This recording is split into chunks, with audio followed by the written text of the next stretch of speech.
They should all be coming in. All right, welcome everyone. Hi guys. Good morning. Good day. So feel free to answer the question in the chat box.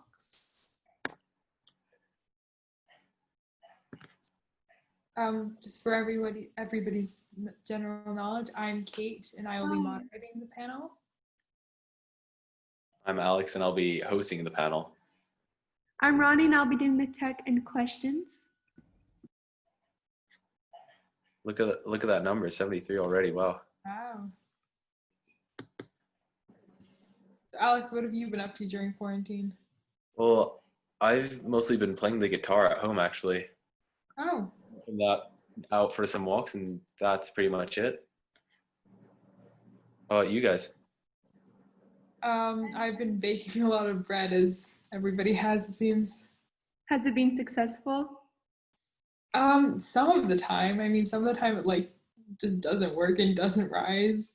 And I've waited like hours and it doesn't do anything. What about you, Ronnie? I started learning Arabic. I gave up after a decent week of making progress, but just wasn't into it anymore. Ooh, a lot of people joined. I'm Kate. I will be the moderator for this interview with Jaideep Bansal. So looking at the chat now, right now, we've got some people starting to pick up new games. Fortnite and City Skylines. We've got a gardener and we've got someone learning to knit. So Jaideep, have you been doing anything, like any new hobbies during quarantine? Yeah, I mean, I've been learning card magic, and that's been the thing for the past 1 month now. And hopefully, when I see you all next year, once the travel ban gets lifted at YFS next year, hopefully show you guys some tricks. Cool. I'll be looking forward to that. We've hit 100 participants now. Wow. Wow. All right, so we're gonna wait a couple more minutes and then get this thing going, I think. For a couple more people to join. Looking at the chat, we've got some yoga. That's pretty interesting. Yeah. And some more gaming. Animal Crossing. I actually tried it. I didn't get very into it, but I caught a lot of butterflies, which I heard the purple butterflies are good, I think. Not quite sure. I know nothing about Animal Crossing. I've played a bit. So right now we've also got some videos being made. That's interesting to hear. Ooh. Any of you guys got plans for the coming week?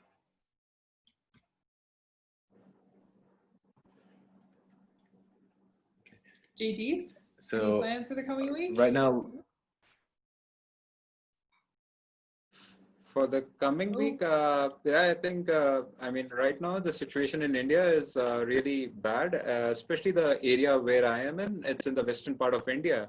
And, there's been an absolutely strict lockdown in the sense that from the 7th of May to the 15th of May, all the grocery shops, the vegetable shops and everything is shut down. So whatever rations we had at home, we are managing with it. And 15th is when the lockdown will be lifted. Because the situation was spiraling out of control here. And that's why they've put in a really aggressive lockdown.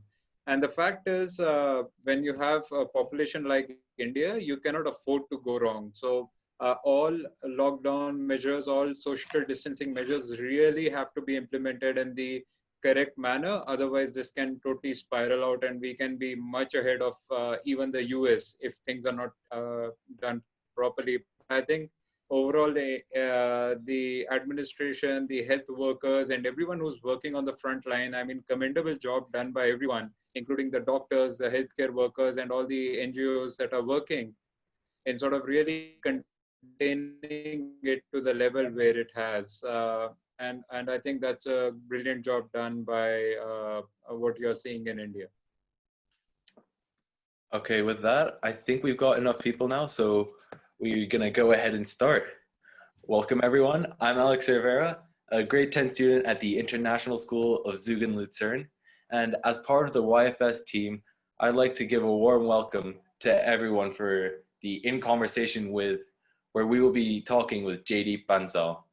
I would also like to extend our welcome not only to the ISL community, but also to the visiting school and parents as well.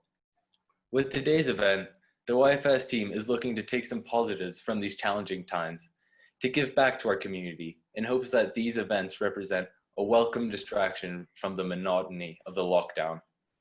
This is the second in the In Conversation with series taking place throughout the month of May. And before we begin today, I'd like to go over some of the house rules. Firstly, please keep your microphone turned off throughout the entire event. And this event will also be recorded. So if you have any issues with being filmed, please turn off your camera. Now, let me explain how this session will run. The talk will begin with a presentation from Jaideep, and then a conversation between our moderator and Jaideep. During the conversation, questions will be accepted from the audience through the chat. The full event is expected to last approximately 45 minutes, though there will be time afterwards to ask further questions. With that out of the way, it would be my pleasure to introduce Jaideep Bansal. Jaideep is the Energy Access Leader of the Global Himalayan Expedition, the GHE, and is working to electrify the remote mountain communities using solar microgrids. The GHE has brought energy access to 50 villages, empowering 20,000 people in the Himalayas. He was working with Procter & Gamble for 6 years before leaving his job to provide sustainable development for marginalized communities. He is also the foundation board member of the Global Shapers Community, an initiative of the World Economic Forum. And now for a YFS team today. Firstly, we have Ronnie, our tech manager for this event. She'll go through the tech aspect of the talk right now. So, hi guys. My name is Ronnie. I am a YFS team member and a grade 10 student at the International School of Zug and Lucerne. This year, I was in charge of an impact lab about art to improve mental health. Now I'm in charge of tech and questions. So there won't be a set time for questions right now. So I invite all of the audience members, so you guys, to submit questions to me. All your questions will be anonymous, and we really want your questions to be sent throughout the session. I will receive them through the chat function. Thank you, Alex. Thanks, Ronnie. Also here today is our moderator, Kate. Would you like to introduce yourself and begin the talk? Hi everyone, I'm Kate. I'm a grade 10 student and a YFS team member at the International School of Zug and Lucerne. And I will be the moderator of this talk with Jaideep Bansal. At YFS 2020, I had the chance to moderate a panel on the future of medicine and pharmaceuticals. But today, we're obviously moderating a talk with Jaideep Bansal. So thank you, Jaideep, and welcome to this call. Again, thank you so much for being here. We really appreciate you sharing your experience with us to inspire change from our own communities. So just in general, how have you been handling life during quarantine? Thank you so much, everyone at Youth Forum Switzerland. Once again, I think this platform is so amazing. The fact that you are still able to engage the student community and really inspire them. We had Williams, I think, before speaking before me. Again, amazing person, and I really love his talks and the way he talks about mental health and wellness, and the following talks that have been scheduled. So kudos to everyone in the organizing team for really pushing this and really, providing the students with an outlet to sort of understand what's happening across the globe, how are different people dealing with the coronavirus, and what can the students do in their respective capacities to be part of the solution or to be part of engaging in the constructive discussion towards dealing with, because this is unprecedented. So none of us expected it, none of us were prepared for it, and I've recently I just realized when we look at the globe, we are very good at procrastinating. There have been talks by multiple organizations. So Bill Gates, if you look at his 2015 TED Talk, he mentioned that we are ill-equipped to deal with a pandemic kind of a situation. Then in 2019, there's a Netflix documentary where again he mentions that we are ill-prepared. And then you have the WHO and the WEF, the World Economic Forum and the World Health Organization. They have tons of reports, tons of data showing how ill-equipped the globe is to handle a pandemic, but all the world leaders just kept ignoring it. Pretty much like, if it does not bother us right now, why deal with it, right? I mean, we tend to be short-sighted, so we focus on the problems that are here today rather than working on the problems that might impact us in the long term. So what's not here, what's not in front of my eyes, I end up not focusing on it. And that's what really happened with COVID. And when it has struck so badly, and that, the entire idea of, again, of that procrastinating nature has really bit us. We have seen how countries have failed to deal with this pandemic. But again, my point is that we have procrastinated once. We have now everyone talking to us about climate change. At YFS 2020, there was a resounding sort of momentum that was built up that we really need to be taking proactive action towards our climate. But again, what I feel is, are we continue going to procrastinate? Can we afford to procrastinate in that case? With Corona, we did procrastinate, but yet countries are able to survive, fight. Again, we have failed, I would say, but we are still trying to survive. But can we afford this procrastination going forward? And climate change is the next big thing, if you look at it. So if we don't start taking action now, if we don't start taking proactive steps, we will end up in another disaster, and then we'll end up with, overnight solutions and fixed cap solutions to address the problem then and there, which unfortunately might not work. So that's where I'm sort of coming from in this discussion. Interesting. So how do you think we can avoid procrastinating in our own lives? I think it's all to so it's all to do with and at YFS 2020, this was exactly the thing that I wanted to share with everyone is we need to start taking action, and then when you look at taking action, it has to start from self. So till the time you first when you think about change, the change has to happen within. It has to start from yourself. And I think the 136 people on this Zoom call, the fact that they are committed to learning, the fact that they want to sort of understand what's happening, what are the new solutions out there, shows that there is a sense of purpose, there is a sense of change that everyone wants to drive. And then you slowly take that change outward. So first start from yourself, then start influencing your local communities, then start influencing your governments, your civil societies, and then at a level, you might start thinking even international impact. I mean, Youth Forum Switzerland is a perfect example of this, right? You have built a movement where it started from the International School of Zug in Lucerne. Now you have so many partner schools who are part of this movement, right? And then when things are being talked about, students are being inspired. It's not just about students who are now studying in ISZL, but students who may be in US, who may be in Luxembourg. So you have a wide variety of students who are now part of this movement, and that's what you need. You need movements like this that really create that kind of self-awareness, that create that kind of inspiration for the students, for the youth to take action. And whether you like it or not, the responsibility lies on all our shoulders. We are all equal part to it. We are all equal stakeholders to it. We cannot just blame the governments. We cannot blame anyone out. So if we have to be responsible, we need to start thinking of ourselves. We need to put ourselves in the shoes of the people that we blame and see, are we taking the right actions to ensure that we are doing our bit towards making our planet a much more sustainable place to be in and a much more resilient place to live in. Just on an analogy point of view, I mean, if you look at the villages, the people who have been impacted the most are people in the cities, right? Because we we rely on supply chains for everything, whether it's the food coming in, whether it's the water, whether it's the electricity, everything we have to rely upon. But if I look at the villages in the, and any village, I'll take an example of a village in the Himalayas. They have their own power. They are producing their own power through solar energy, renewable. They have their own lands where they're able to produce their own food.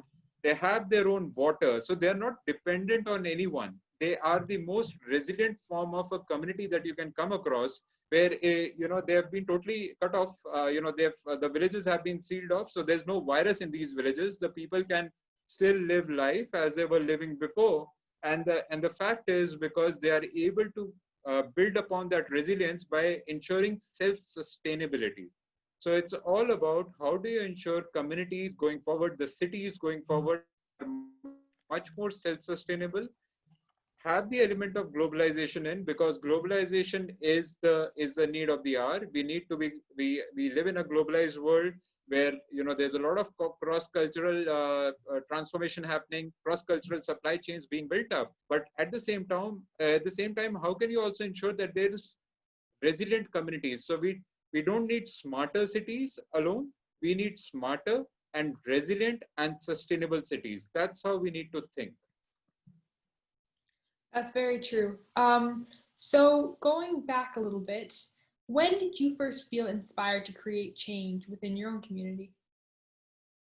I think it has to be, my father was in the Indian Army, and GHE was started by Paras Lumba, and his father was also in the Indian Army. And I think when being in the armed forces as a kid, you get to travel across the length and breadth of India. You get to see India in its true flavor. I've traveled, I might have changed 10 schools by the time I finished high school. So that's the amount of sort of diversity I came across. You visit different parts of the region, but you also get to see the problems in those regions. You get to see the kind of lifestyles that people live, how the hardships that they face. And at one point of time, you also realize that as an individual, as a sort of as someone who has a privileged childhood, who has access to good education, who has had access to the good resources, can you do something about it? And the fact is, if you ask yourself, the answer will always come back as a resounding yes. The fact that we have all these privileges, the fact that we have been able to get the good quality education, we have access to all the resources and information, makes us as an informed individual, but at the same time also puts that responsibility on us to think about how can we give back to the communities, what can we do for the people who do not have access to the same resources. And at that point of time, if you are able to create a path for the communities that you serve, then it comes to the point where you do not have to be ashamed of your privilege. You can be proud of the privilege, with the fact that you are leveraging that privilege, you are leveraging the opportunities that you have got to really create a tangible change in the lives of the people around you. It could be anyone. I mean, and for that, you don't have to think about what you on a day. So it's always, I would say, it spirals out. You start small and then you keep building on it. We actually have an audience question. So when you're talking about making change, especially at a young age, so as a high school student, how did you take your first steps towards becoming a change maker? Or when did you also take your first steps?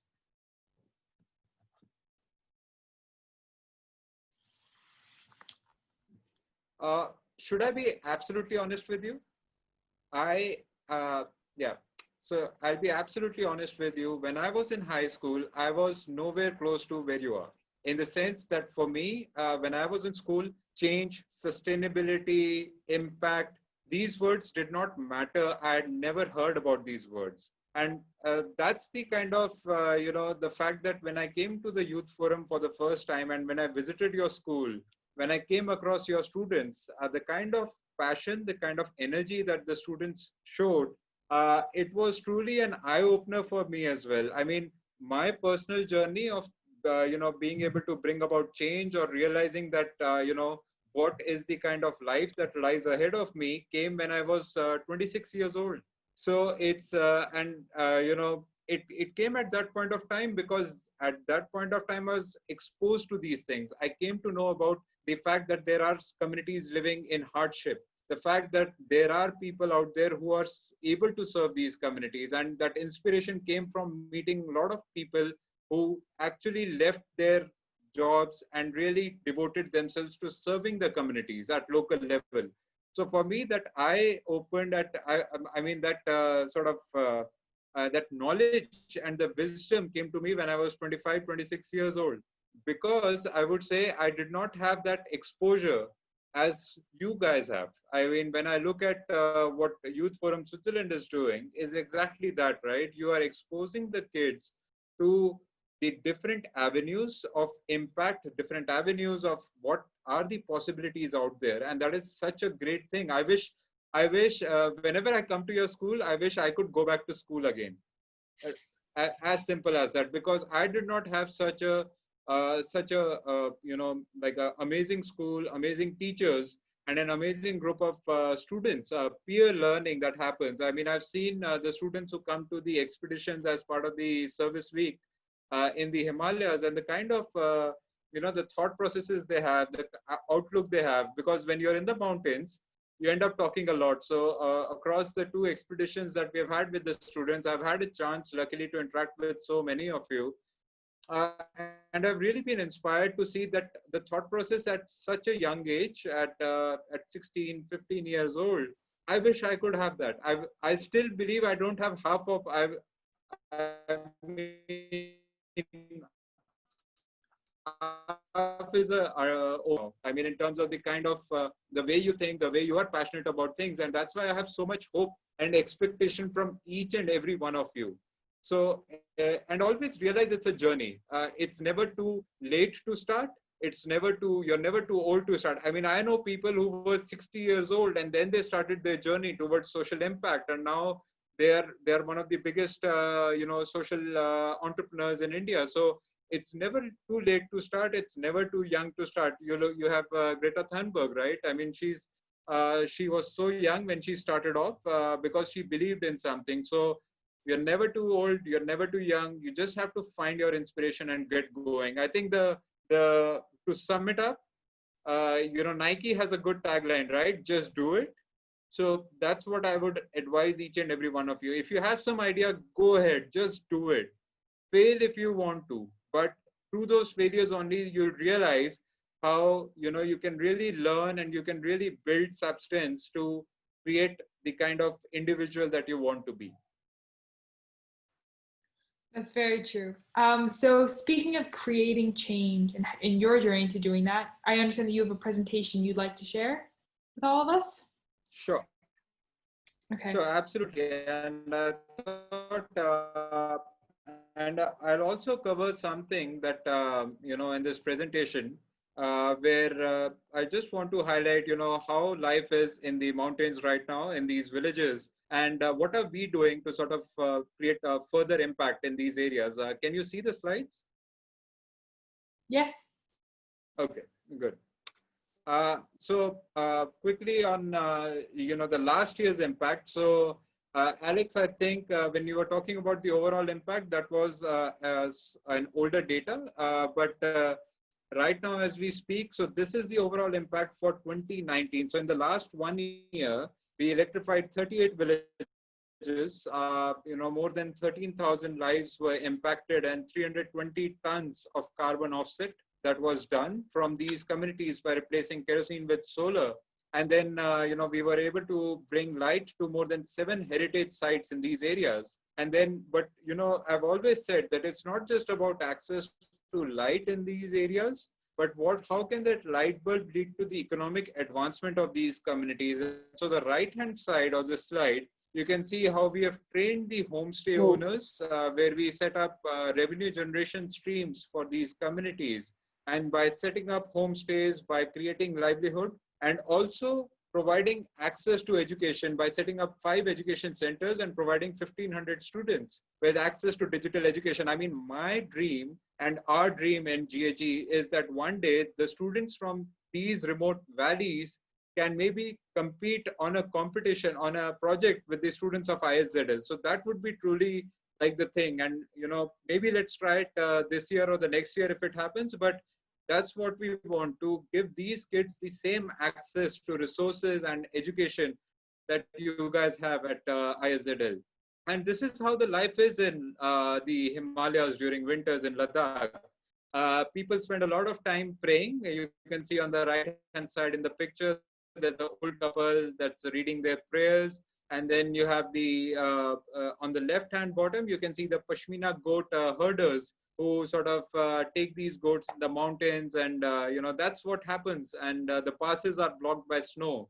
So practically the villages are cut off for 6 months in the winters, but our work does not stop. So, you know, we end up reaching all these areas where you can see on the right hand side, we had a snow cleaner working in front of us as we were stuck behind because the entire row was of course covered with snow. But you can see on the right hand bottom, we have our engineers servicing these solar grids that were set up. So it's important, you know, it's not just about creating a one-time impact, but also how do you ensure that the impact is sustained? How do you ensure that the light bulb is still working in minus 30 degrees Celsius conditions? And that's the commitment that we have to these communities. And so that's the survey and maintenance work that has happened in the winters for us. Of course, the going gets tough sometimes. This is the car, you know, of course, you can't see any road because it's all frozen patch of water that has become a road as a highway. And the car got stuck, but we did have a vaccine in terms of chains that we put up, and then we kept moving forward. It's tough to navigate because unlike Switzerland, which has very efficient road transport and good snow clearing stuff, here in the Himalayas, that's a shortage. And yeah, sometimes you end up with situations like this where it's a frozen river that you're driving your car on. Of course, we have to be careful about the safety, but we do manage. And of course, like I said, you know, the roads are closed, but here you can see a service engineer visiting all the villages that were electrified in a locked out section of the Himalayas and servicing the solar grids. So like I said, it's not just about putting the infrastructure, but ensuring that infrastructure is maintained. In fact, the village that you see on the left-hand top, it takes 4 days of trekking during the summers to reach this village. So that's how remote these villages are. And this is how the communities are preparing. I mean, this is COVID times. You can see the communities are happy. Their, you know, life goes on usual because there is no virus that has reached the Himalayas in these areas. And here you can see them preparing the fields and, you know, playing their traditional game of archery and getting ready for these summer months. So there's no impact, which is great to see. But also, you can also see in India, you know, everyone is coming together, people of different faiths. You have some hotels that are distributing food to the healthcare workers. You have the, you know, the communities praying for the well-being of the communities of the people who are impacted. So everyone really comes together in India when such a thing happens, despite all our diversity, our backgrounds, our different religions. I mean, each 100 kilometers of India is like a new country in it altogether. But what brings us together is our faith and our you know, commitment towards humanity. And of course, the adversity brings innovation. You can see this is a local engineer in the Himalayas who actually, you know, when we talked about, some of you asked, how do you start making impact? I mean, this is a great example.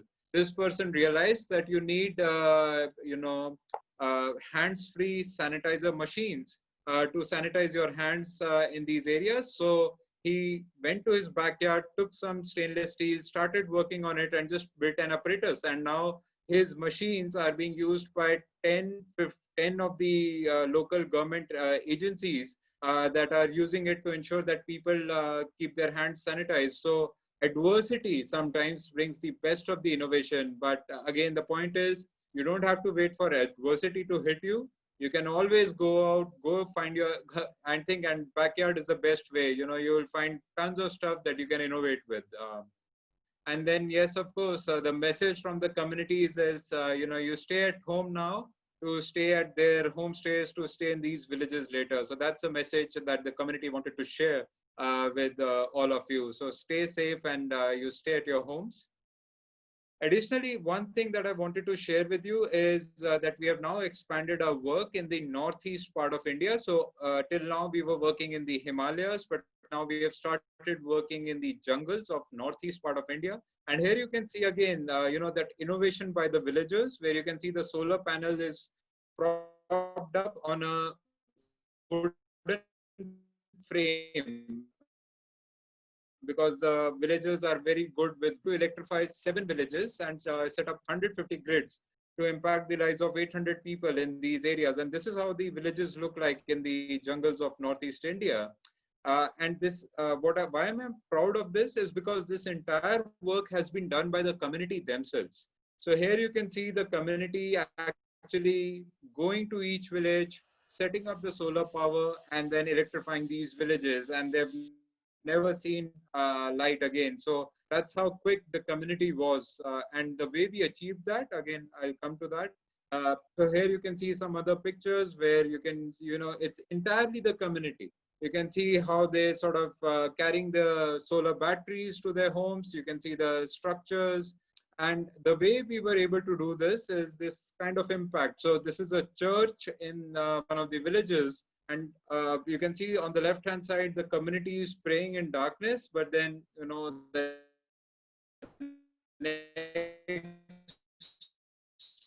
they had light. This is all done by the community. So this is what I wanted to do. Instead of going and taking our expert engineers, we took the communities, we empowered them, we trained them, both men and women. So we now have a pool of women engineers, the first women engineers in the region, as well as male engineers. And these engineers then went back to the villages and electrified their own villages. So that's the process that we had set up to ensure that the community is truly empowered. And this is a picture of, again, some of the local youth who received training from us as solar engineers.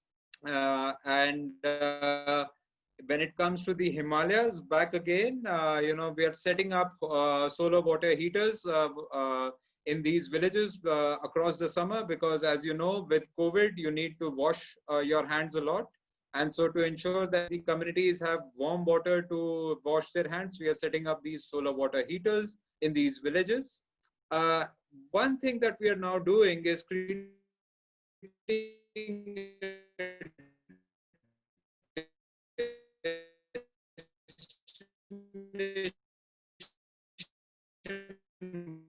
monitoring system. So we have to respond. Leadership is a response is safe. So what we are doing is, again, Dimitra, it's a Greek word for Mother Earth. So we have created this project Dimitra, where we're doing household level, destination level, and village level monitoring of all the health parameters of the villagers.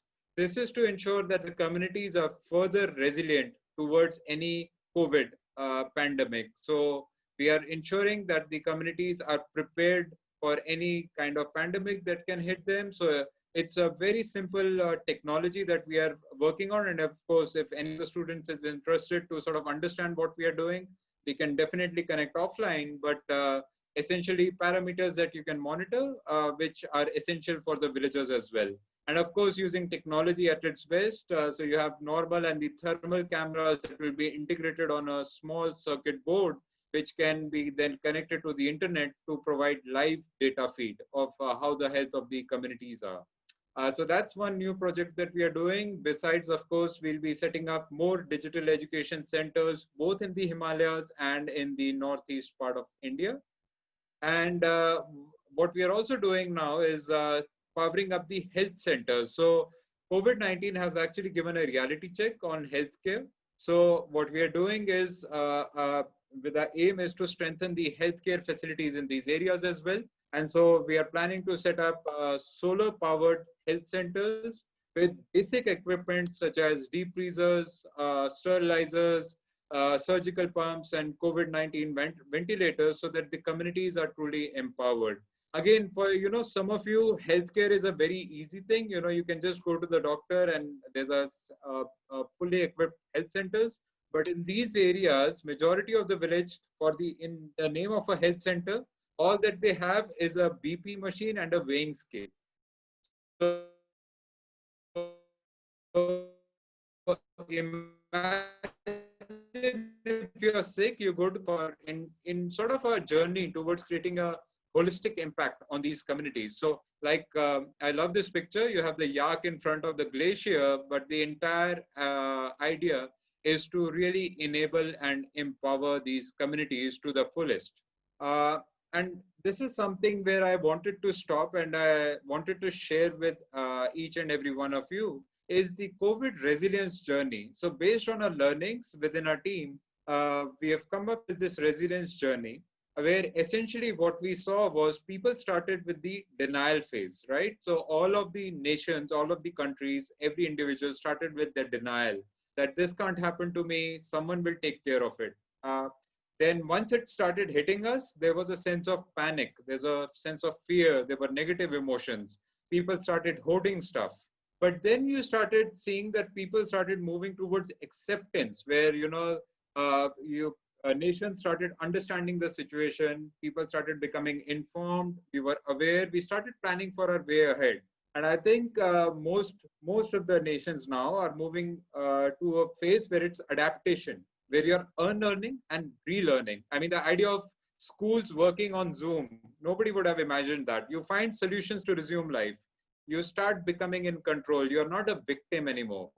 To a stage now where we talk about growth, where we talk about increased empathy. You start seeing beyond self. So it's not just about how do I keep myself safe, how do I serve the communities, how do I contribute to the society, and how do I ensure the well-being of everyone around me. So that's a sort of a COVID resilience journey that we came up with, where we have seen these phases happen, and my hope is everyone who's watching this webinar is slowly moving up this journey, and you're in a phase somewhere between adaptation and growth. And as you move towards growth, you start seeing beyond yourself and you start contributing to society. Uh, Thank you. This is what I thought I'll share with everyone. Thank you. We also have some more audience questions, kind of based on the presentation that you gave and about your project. So what is the most Sure. challenging problem that you have faced while up in the villages, other than maybe snow and the cold?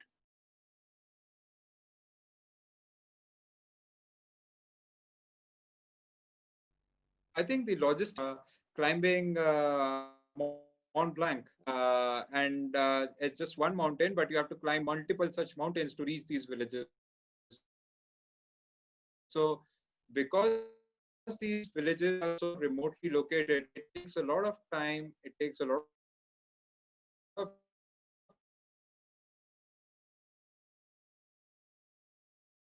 effort, and to reach these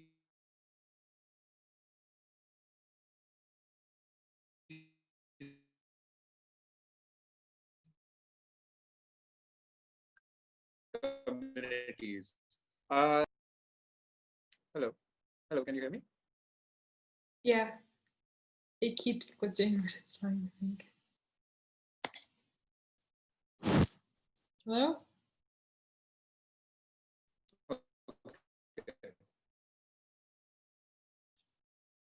Okay. So yeah, I think.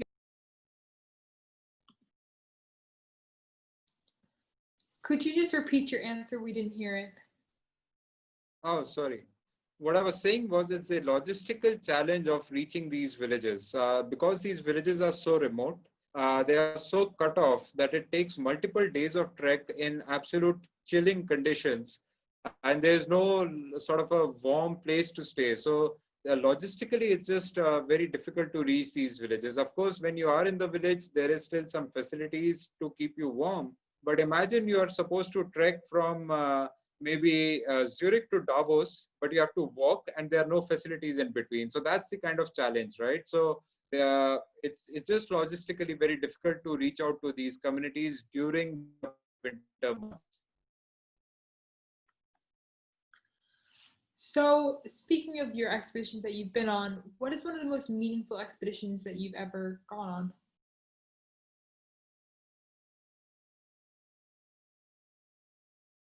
Hello? Can you hear us? Hello?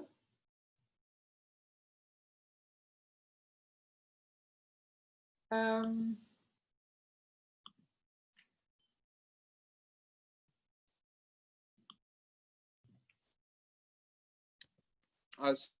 Sorry, can you repeat that? Hello. yes, sorry. The connection's just a bit bad. What is one of the most meaningful expeditions that you've ever been on?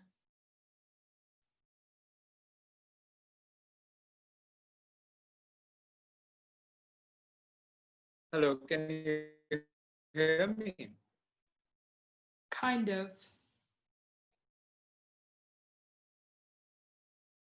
Hello? We lost you again.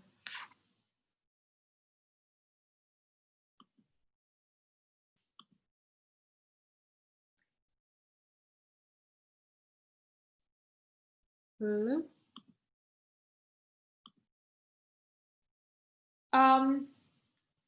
So while we're waiting for everything to get back into focus, if anyone wants to think of any questions that they'd like to ask Jaideep specifically or anything else, you can think of that.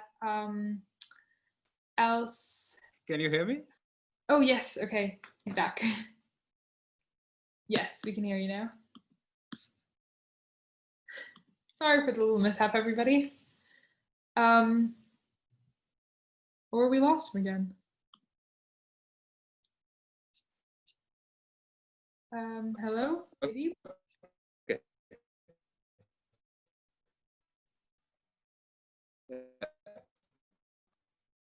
I think there's some problem with the Wi-Fi. I'm sorry. Yeah. In that case, is your Wi-Fi back on now, or? So yeah, can you repeat it? Yeah, can you hear me properly now? Yes, I can hear you now. Okay. So can you repeat that question?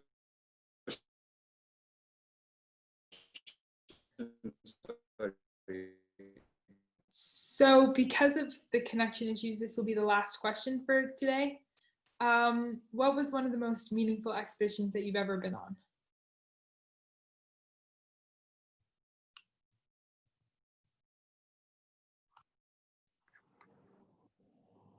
Hello. Hello? Yeah, can you hear me now? Yes, I can hear you now. Okay, I just changed the connection. Yeah, please go ahead. Great. Sorry, everybody, for this little mishap. It happens. So this will be the last question for the afternoon. What is one of the most meaningful expeditions that you've ever been on, and why? I think the most meaningful one for me has been the first one, which occurred in 2013. Like I said, I was part of this expedition where, when GHE was starting up, and I was a participant at that time. And on that expedition, I met some of the most amazing people. There were these two folks from Cycle for Water who had actually cycled from the North Pole to South Pole to raise awareness for drinking water. There was Sir Robert Swan, who's the first person to have walked to both the poles. He's a polar explorer. And there was also Paras. He started GHE. And so when I met all these people, that was truly the moment of inspiration for me to sort of understand, there's much more to life than just working in a corporate. So I was working with Procter and Gamble that time, a great company, but then I realized there's much more to life. There's much more that you can do. And that was truly the, when I talked in the beginning, the eye-opening moment for me to understand that, there's a lot that I can do. There's a lot that can be achieved if you really strive to do it. And I think that's the question that plagues everyone at some point of the time or the other, that as a student, are you on the correct path? Do you want to make money in life, or do you want to create social impact in life? And I would say there is no right or wrong answer. right? So some of you might want to become investment bankers because that is what excites you.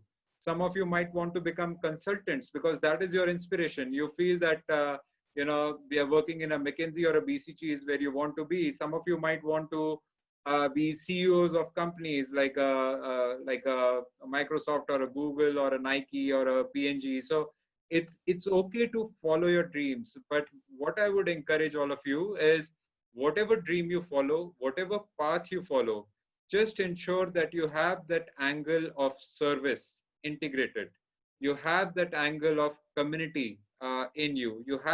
You think about people first. So the moment you start putting people first, the moment you start putting communities first, it all will come back to you. It will all start making sense. So it's perfectly fine to follow whatever dream you have. You want to land on the moon, you want to be a Elon Musk, you want to be whatever you want to be, you want to become a social entrepreneur. uh, Choose your path. Be passionate about what you want to do, but always remember, keep the communities and keep the people that you serve at the center of everything that you do. Okay, and on that note, I'm going to bring the session to a close, which means the event is slowly going to wrap up. The YFS team would like to thank everyone for their valuable questions and for their attendance of today's conversation. Before you leave, though, I would like to announce the next YFS In Conversation With event happening this week. On Thursday, 14th of May, we will be having children's book author Randall Betts at 7 p.m. This would be a great opportunity for everyone to get together for community story time. So if you have younger siblings, this would be a perfect session for them. And as this part of the session comes to an end, can I ask everyone to turn on their cameras and wave their thanks to Jaideep? Thank you so much, everyone. We thank you all for your participation and wish you a great day. For those interested in talking to Jaideep a bit more, stick around to ask him some questions. Thank you everybody for joining. We have some audience questions that I kind of collected along the way for you, Jaideep, that are Sure. more around the area of climate change and sustainability. Sure. So the first one is, the air quality in India has dramatically improved since the whole shutdown. Yeah. And we've also seen that in other places in the world. But has the Indian government begun discussing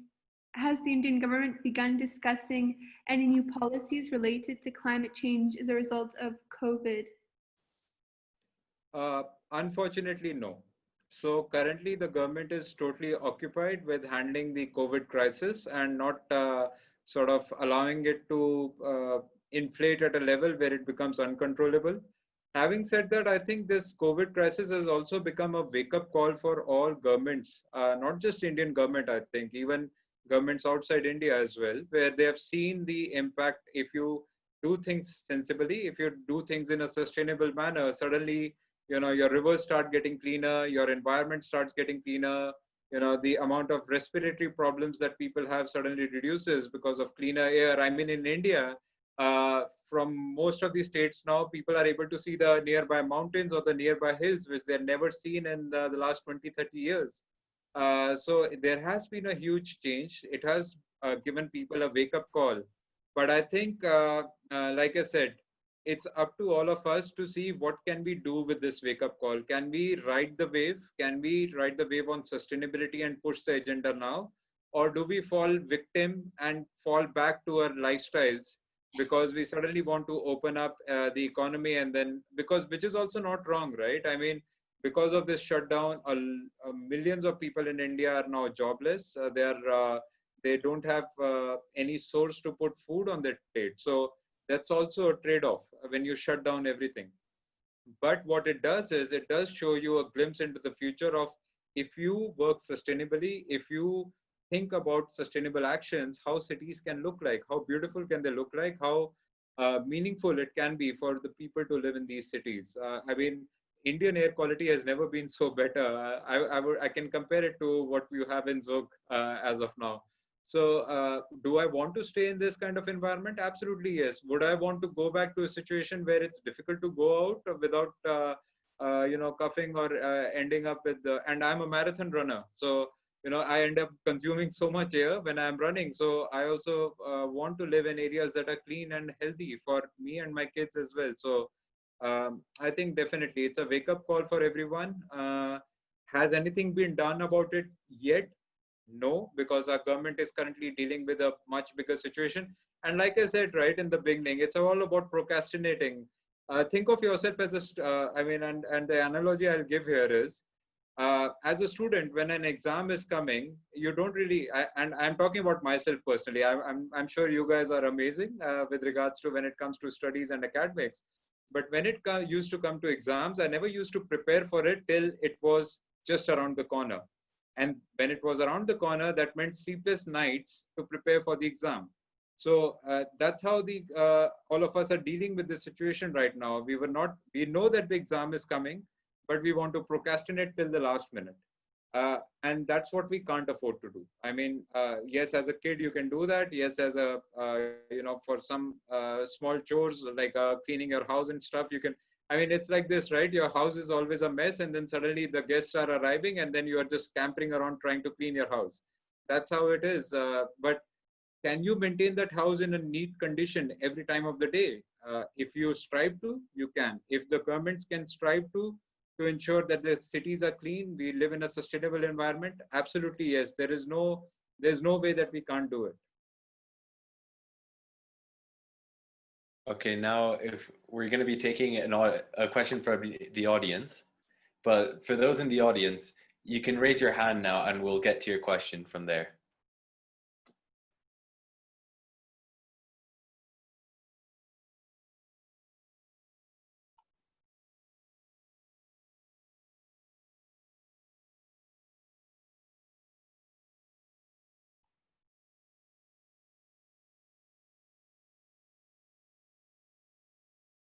Mr. Koch, do you have a question? Yeah, I'm just curious, JD, but I know you guys, you talked a little bit about the new projects you guys have going in northeastern India, right? And Yeah. the rainforest. You had mentioned some other countries too last time we talked, like Madagascar, I think you were looking at, and a couple of others. How are those projects coming along? Is Northeast India the one that's in progress now, or do you have others going as well? So we did plan to expand to Madagascar, and but unfortunately the travel bans have now put our plans for a toss as well. So right now what you see in the northeast part of India is entirely driven by the community. I have gone there only once, and then our focus was to truly empower the community so that they can do it on their own. But there has to be an initial investment of time and energy that we have to do at our end, and because of this travel ban, unfortunately, all the plans have gone for a toss. So what might be possible is that timeline gets moved to next year, but that's definitely on the cards to expand. Of course, Nepal is something that we have been aggressively looking at, and we have started working on the ground in terms of the basic survey and stuff. Madagascar, it's a totally new ball game altogether, and we are also looking at even Peru and some areas in Cameroon. So the world is open, but as soon as the travel ban lifts. Okay, great, thanks.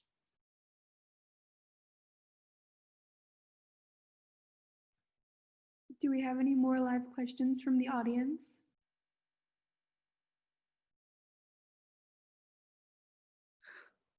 Mr. Cook? So the medical piece you were talking about, is that the Demetra? Am I saying it right? Yes. Is that a GHE initiative, or is that a partner? I didn't quite. No, we are putting our brains to it. So it's an entirely GHE initiative, and the idea is how can we make monitoring of health, health facilities in these villages. I mean, the people from the school that have been to these villages, they know that there's no healthcare facilities in the villages and nearby. So the idea is how can we bring monitoring health facilities to these villages, and then you have the health centers powered by solar. So it's sort of integrating the entire structure together, where you have monitoring at the village level, and then the proper healthcare, solar-powered healthcare centers at a more sort of decentralized level, so that people in these villages have access to healthcare, like the basic healthcare, which currently they don't have.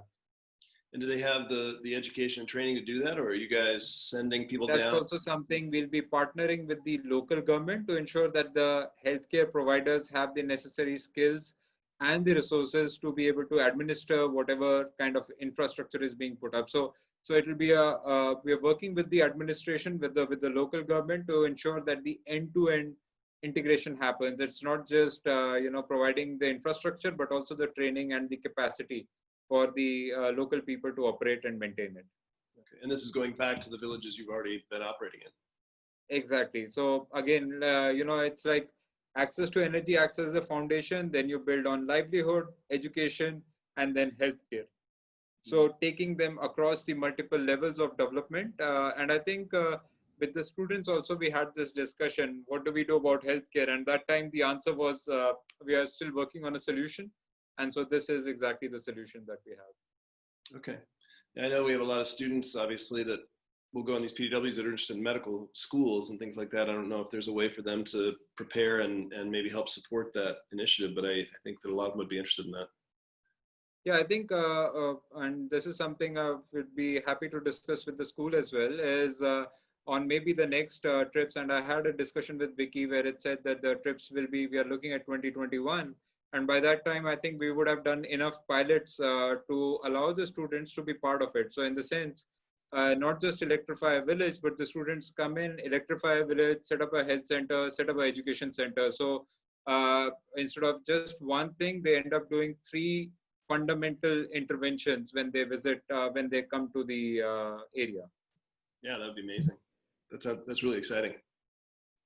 Yeah, I mean, we are looking forward to it. We have written a couple of proposals to GE Healthcare and some other companies, and we are just waiting for the initial investment to come in. And of course, we still have a couple of months before we sort of put everything together and do the pilot. But we'll be happy to share the pilot with you as soon as it happens. Yeah, that'd be great. And we have a lot of medical manufacturing companies here in Switzerland too. I don't know if there's a way we can help with funding or with other things, but we might be able to apply for grants or other things. I don't know. I think for us, we first have to do a pilot to see how it works. Once there's a pilot, then we can definitely share it with you. And then, of course, we can see what can be done together. But the idea is, again, to give the students an overall experience where it's not just about an electrification of a village, but three things. They set up a healthcare facility, they set up an education center for the students, and they set up they electrify a village. Okay, amazing. Thank you. Thank you so much, Chris. And then we have one final question. It's an anonymous audience question. So what types of jobs do you think young leaders need to start thinking about in terms of sustainability and what you were talking about before, kind of our adapting world? I think, so let's say if you were to become a teacher, right? How do you think about sustainability if you're a teacher?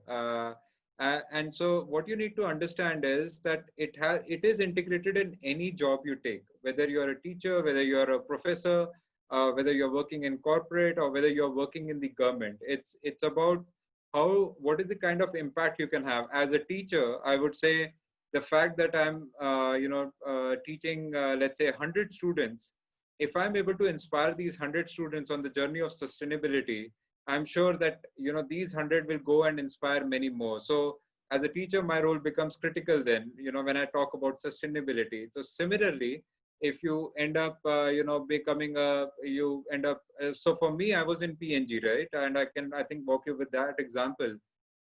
In PNG, I was able to create more impact on sustainability than maybe that I have been able to outside. Why? Because even if I was able to deliver, let's say, a small saving on the loss elimination of a product, even by 1%, imagine the scale of PNG. So even if I'm able to save, 1% of plastic usage in a product, suddenly that 1% at a small level gets amplified across the globe to result in, millions of tons of savings. So that's the kind of way you need to think about. It's not that, I'm asking everyone to sort of quit their jobs and become a social entrepreneur. You need people at both ends of the spectrum. You need people who are out there on the field. You need people who are there in the corporate world who are advancing the agenda on sustainability. I mean, look at companies like Coke and Pepsi. If their CEO thinks that the person, that CEO, can have more impact as an individual outside, maybe no. But as a CEO of a company, if he is able to rally the stakeholders and the shareholders and tell them that going forward by 2025, Coca-Cola will commit to zero plastic waste being produced. I mean, imagine the impact you can have. And similarly, if you're across the, it's not just about a CEO, but even if you are a fresh, entrant into the company. I mean, when I joined PNG, my first project was to eliminate a piece of plastic that we used in one of the products, and with that, we were selling 70 million units in India. So that's 70 million units of plastic cases that were now not being used, which was a sort of a good eye opener for me as well. You know that if you really care about sustainability, you can look at supply chains, you can look at people around you, and I mean, you have the Coop and the Migros supermarket there, right?